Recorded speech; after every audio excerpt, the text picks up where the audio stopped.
is looking at social media platforms in terms of very large, overarching patterns of features.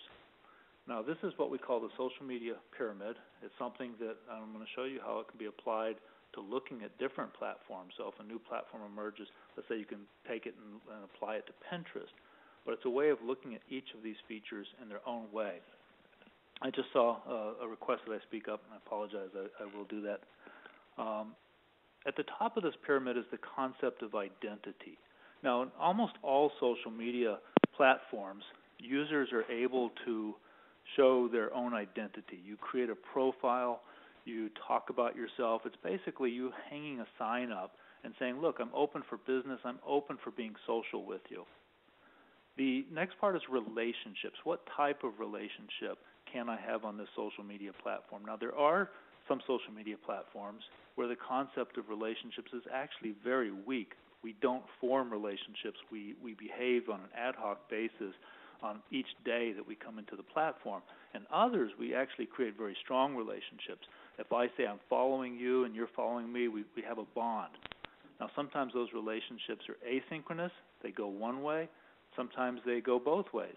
On Twitter, I can follow somebody. They don't have to follow me back. On Facebook, I have to be someone's friend. They have to be my friend. We're forming more of a relationship.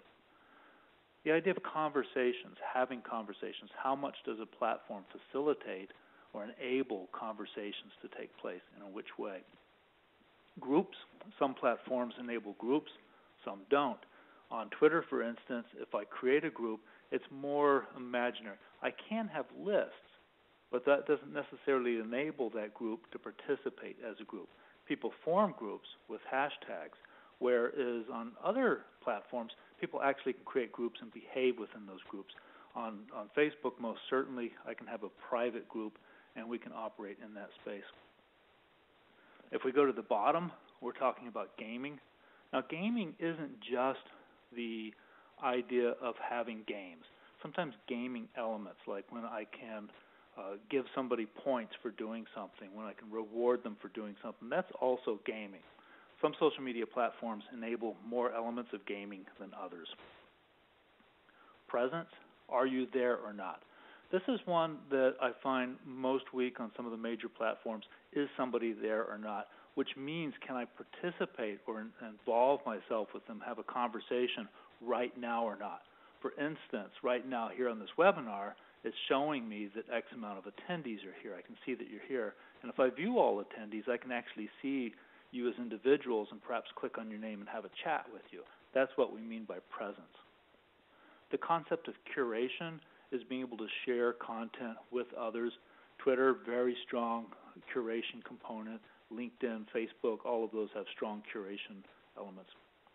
Reputation is possibly one of the other least seen elements. We see this, let's say, on a site like SEO Moz, the social community there, where somebody actually gets points for participating more. I can see that they have a stronger reputation. On Twitter, I can see how many followers someone has versus how many people they're following. That is an indicator of reputation, albeit not a very strong one. And finally, gifting, the concept of gifting.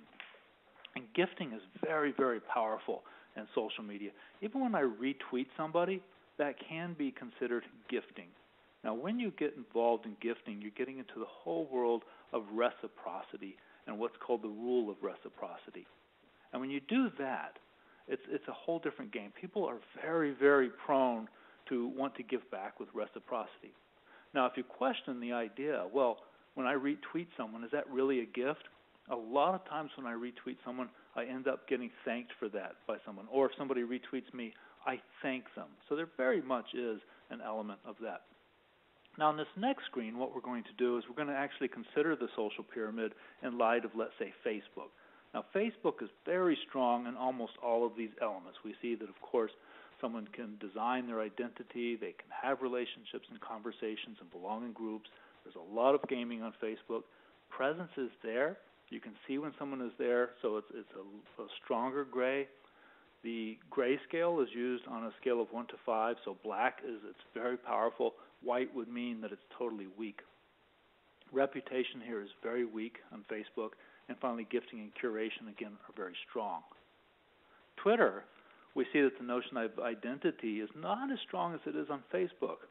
Relationships are there. Conversations are by far the strongest element, as is gifting and that retweeting that I was talking about. Curation is strong. Presence and gaming are almost invisible on Twitter.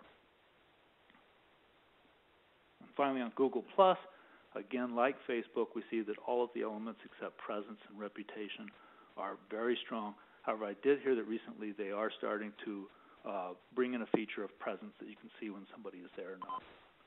So what I would encourage, you can do this with your team. You can take this diagram and you can, as a group, look at other social media platforms. Look at Pinterest. Look at any other system, and use it as a mean to think through what those platforms offer for your own marketing purposes, so that you really understand the underlying patterns of what can happen with social media there.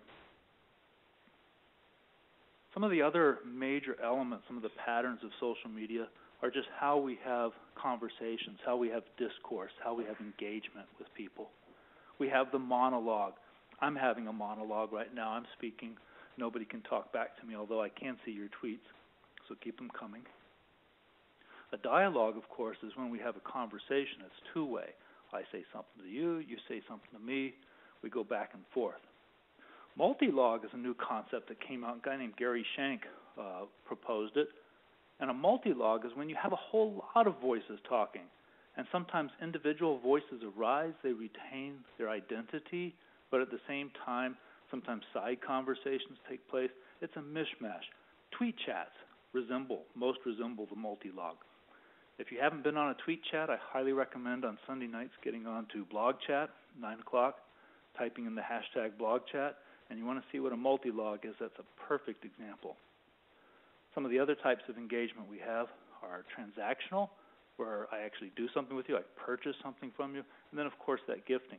There's other types of engagement. This is only suggestive of certain patterns that we see in social media. And again, the whole idea here is, as a marketer, is for you to see the underlying patterns of social media and dig into what's archetypal about it, so that you don't get too pulled in and too distracted by the constant change of the technology of social.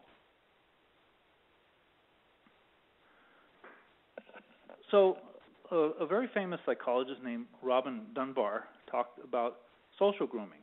Now, just about every single mammal does social grooming, where they pick each other's nits or they stroke one another. Even your cat will come up to you and start licking you. Your dog will. This is social grooming. Now, the interesting thing is that what anthropologists and psychologists identified with social grooming is that within groups of mammals that do this with one another, the individuals in the group that do it are more apt to come to one another's assistance when attacked by predators. They also found that in social grooming that the dopamine, the neurotransmitter dopamine, is increased. So we actually feel good when we do social grooming, either are the recipients or the givers. Dunbar's proposed that chatter or gossip is an extension of social grooming. That in fact, when we chat with one another, we also are sort of doing that little favor for one another, and thus are more apt to come to one another's assistance in need. Now, they've also identified that, again, that dopamine, that neurotransmitter, is increased when we have gossip and chatter with one another. Now, what we've seen is that in spaces, let's say like Twitter, that type of chatter is very, very important. A lot of people say, Twitter, I'm not going to deal with Twitter. It's just people talking about, silly things like what they're having for breakfast. But what I would say is that those small conversations about the weather, about eating, about what people are doing are actually very critical, and the marketers can understand that. They can better market to their communities. We found, for instance, that we could have the cure for cancer and go into a Twitter group one day and say, look, I've got the cure for cancer. We get absolute crickets. We get no response from anyone. And then we come back the next day, and instead of starting off with, hey, we've got the cure for cancer, hey, what's for breakfast? I want some coffee. What's happening today? What are you doing? And having this little back and forth chit-chat, and then coming in and saying, hey, by the way, I've got the cure for cancer, and all of a sudden getting this fabulous response. In other words, that social grooming, that chatter, was actually very critical to helping a message be more well received in social media. The other thing that's related to social grooming is the concept of commensality. Commensality is that wonderful thing that happens when we as individuals sit with other people and we share food and drink. There's conversations we can have over the dinner table that we just can't have in any other way. And in fact, one of the things that we see a lot in social media is people bringing in an artificial talk of, hey, let's have some coffee, let's have a drink, a cocktail, pass the pie, this sort of chat that people actually do bring in. And what I say as a marketer is don't disparage that type of chat. Don't avoid it. Actually understand that it serves a purpose in our communications online. So now I get to the bigger process of social marketology, the framework for the process, if you will. And it's actually very, very simple. It starts off with a core concept of desired outcomes. That's a very difficult phrase. Desired outcomes, isn't that just, your vision or your goals and objectives? But it actually encompasses much more, and I'll be talking about that in a second. After that, we go into this circular little sub-process, if you will, and I call it us, them, communities, and influencers. Us is who we are as a brand, what our organization, our brand persona, our personality. Them is referring to the communities of people that we want to engage with. And then finally, the communities, and then the influencers of those communities. Once we have a full understanding of that little ecosystem, then we can create our action plan and going into execution, measuring, and the renewal of that plan on a constant basis. So in talking about desired outcomes, the reason we talk about it more as an ecosystem of what we want from the whole system as opposed to very specific things. It goes from very fuzzy all the way over to the left to very specific. And the fuzzy is the purpose, is the vision, these big parts of things. And what we do with every social media project is we really make sure that we have conversations with all the main stakeholders so that we really understand what the vision and purpose of the organization is. We then go into what's fuzzy, the goals, with goals have an end in sight. We go into objectives.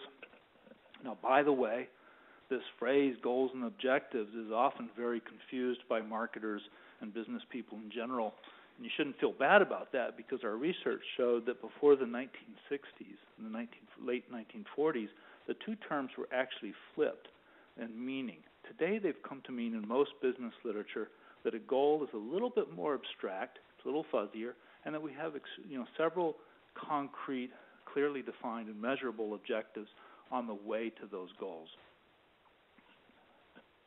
So from the social media marketing process is that we really want to make sure that we clearly define or document these desired outcomes with the stakeholders. A very important part of the project. Now, in the